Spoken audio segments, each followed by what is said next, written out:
Hello friends, today we are going to discuss about how to write a research paper. So in this section, we will discuss its language aspect, like what kind of language we should use while writing a paper. Before starting the language, first let us discuss what are the parts of a research paper. So first of all, we have one abstract. We write a short note about the work. After that, we come to the introduction. Then we explain the methodology through which we have performed this work or this experiment. Then we observe some results and we mention them in results section. Thereafter, we come to discussion session and we discuss the interpretations of the results obtained in the previous section. Finally, we reach to the conclusion where we summarize everything and conclude the overall finding of this work. So now let us start. What are the aspects of language while writing a research paper? So basically in this work, we are going to discuss about tenses, in which part, what kind of tenses you should use, and some other general knowledge things which you should take care while writing a research paper. So basically what the tenses are expressing. So first of all, a tense explains the concern of time, means when this event happened, whether it happened in past, present or future. The next information we can get out of the tenses is whether the information is open or closed. For an example, just imagine you are writing a research paper and you are still writing it, and your supervisor comes to you and asks, how long have you been writing this paper? And in the second condition, when you have already written your research paper, you have already completed it. In that condition, your supervisor comes and asks how long it took you to write this paper, means you have already finished it, and how long it took.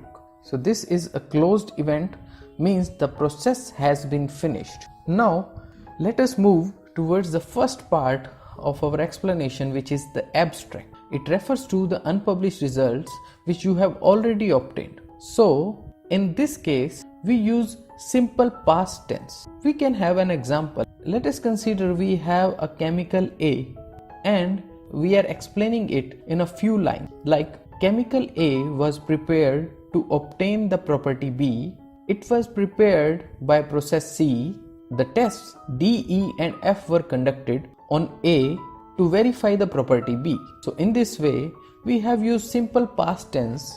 After that, we come to introduction. Introduction is the first tricky part of your paper to write. To become a master in that, let us understand it strategically. When you start writing an introduction, it comprises of background information to justify the importance of your work, and the results obtained by you are still true and relevant, so we use the present tense. For an example, let us see, chemical A is an integral part of the modern life. It is used in B, C and D drugs. Its shelf life in environment E is a recent research topic. So in this way, I am just putting the relevance of this research work and also giving the background information regarding the chemical A. In the second part of introduction, we refer the previous reports. So basically we write that this guy, this at L, they have done this study, they have done that kind of study. So first we mention that, and then finally by putting their research work, we justify the validity of our research work. So in this way, present perfect tenses are used at such places. Justifying the validity of your work can be established in two ways. One is positive and one is negative. So when I talk about positive way, then we have an example like the available literature has established a good shelf life of chemical A in condition B. So you are giving credit to the literature that they have done this. For some cases, you can present it negatively, like in this case, Not enough investigations have been reported regarding the shelf life of chemical A in condition B. So in this case, you are saying that this have not been studied yet. And in this part, we can also mix both, some positive and some negative senses.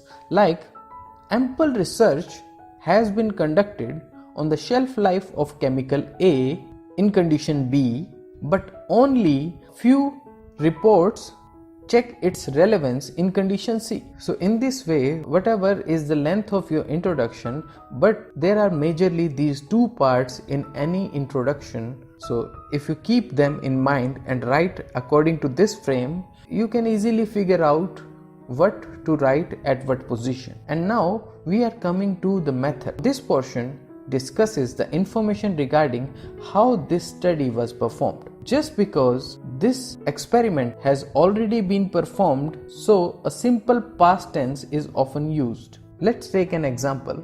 Chemical A was prepared using method B. Its shelf life was analyzed in condition C. One thing you can notice in this example is that we have used a passive voice in this case. We use passive voice because otherwise we have to write it like this. We prepared chemical A, we used method B, just to avoid the use of I, we, they. So we write it in the passive voice just to make it impersonal. Now with this part, some diagram, figures and tables also come in the research paper. So the diagram and figures are basically help to visualize the fact or concept written in the text. So what is written in the text? You are presenting them in a diagram or in a figure for better clarity. So we mention them like this. Table 1 demonstrates the shelf life of chemical A in different conditions. Similarly, figure 2 shows the decay mechanism of chemical A in condition B. In this way, we represent the diagrams, figures and tables in text using present tense. After that, we come to the result section. Now we know that the experiment was performed in the past and the respective results were also obtained in the past. So past tense is used to mention these results. Just for an example, chemical A showed fast decay in condition B while it stay intact for longer in condition C. The second trickiest part in a research paper is to write the discussion about it. Let us break this and understand this in parts. So first of all, in each discussion you have three major parts. So it is a mixture in which you first summarize your results, then you interpret your results and then explain the significance of your results. Just because you obtained your results in the past, so we summarize our results in the past. The interpretation we do in present tense and then explain its significance also in present tense. Let us take an example. Chemical A showed a low decay under condition B. So this is the summary of your results you obtained earlier. After that, you come to an interpretation that therefore it can be stored for a longer time in condition B. So this is an interpretation. After that, what is the significance? So this signifies a better shelf life.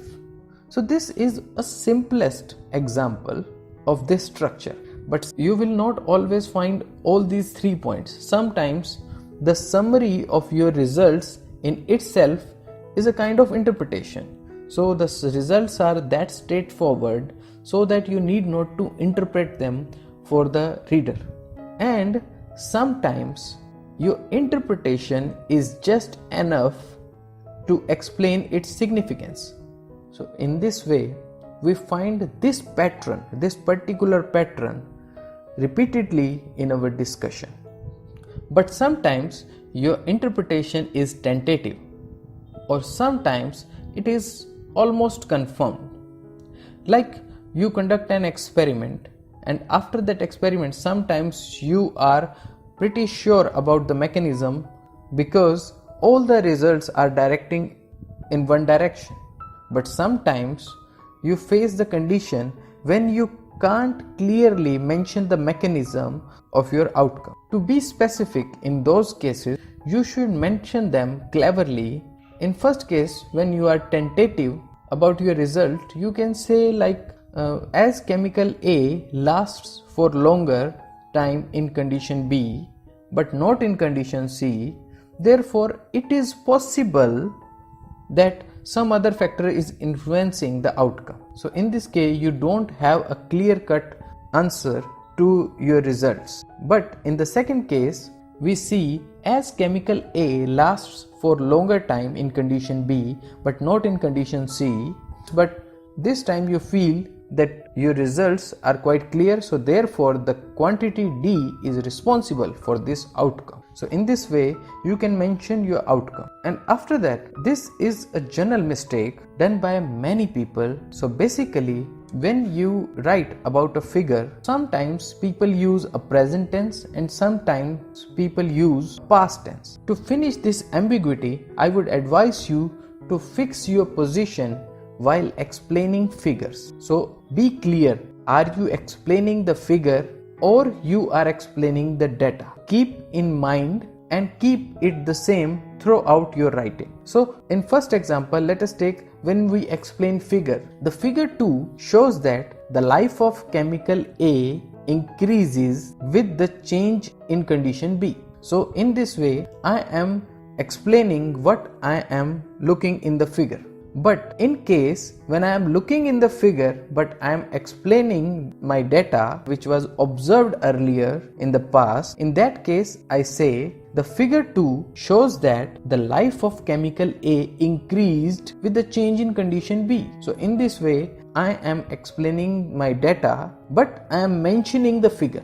Many people confuse with these terms and they sometimes explain figure while other times they explain their data and mix these sentences. So you can think of it and decide what pattern you want to keep for your writing. So after this we finally come to the conclusion. Here you may use a combination of tenses to summarize your results and present the centralized theory you obtained out of your work. Like chemical A worked better in condition B and C but not in D. The common factors E and F are responsible for this, so whereas the additional studies are necessary to determine the effect of condition D on chemical A. Many people mix up the abstract and conclusion, or they write similar abstract and conclusion. But if it is clear in your mind that conclusion is not the abstract, in abstract what you have done is the main concern, and the main concern of conclusion is that what you have observed out of this study. So in this way you can write your research paper. Now I want to add some journal tips. So first of all, the major requirement for writing a research paper is that the language should be formal in tone. So you can avoid some short form of verbs such as wouldn't, doesn't, it is, so like this, and also avoid words like and, but at the beginning of the sentence. Also don't use informal words such as give up, put up. Other than this, the language should be impersonal in style. That's why we use the passive form. And some other language tips that you should add to writing is first, avoid jargon and fillers. So basically fillers are some things which are not necessary explain something but just to increase your content you are writing this. Second thing, every subject has a specific vocabulary, so you should use that subject specific vocabulary so that the reader feel like you are a professional and have a very good command on the subject. After that, there should not be any ambiguity in your language when you write one line, so there should be one straight meaning. And finally, you should vary the length of your sentences. Some people write very short sentences, some people use too many connectors and write very big sentence. Both are not considered as good, so you should mix them. You should write both short and long sentences. So finally, I guess these things are quite useful for you to write a research paper. These are my references. Thanks for watching. If you like this video, please share this with your friends and don't forget to subscribe to my channel. Thank you.